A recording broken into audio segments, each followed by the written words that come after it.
Last weekend, my friend Jenna decided to host a silent dinner party, claiming it would be a refreshing break from all the noise in our lives. Naturally, I assumed this was one of her new age attempts at mindfulness, like that time she tried to get us all to meditate during a Marvel movie marathon. But Jenna was adamant, no talking, just eating and savoring the moment. The invitation even included a tiny card with a list of acceptable nonverbal sounds. Apparently, sighing in appreciation was permitted, but snorting was strictly forbidden.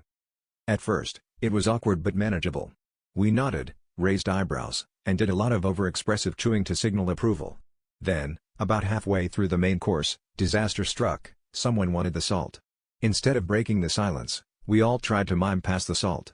I went with the classic shaky hand sprinkle move, but Steve took it to another level, performing what looked like a slow-motion DJ set.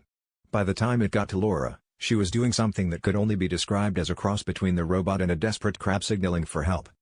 The room erupted into silent chaos. Suddenly, every condiment became a new challenge. Butter was only attainable through interpretive ballet, and pepper required charades-level commitment.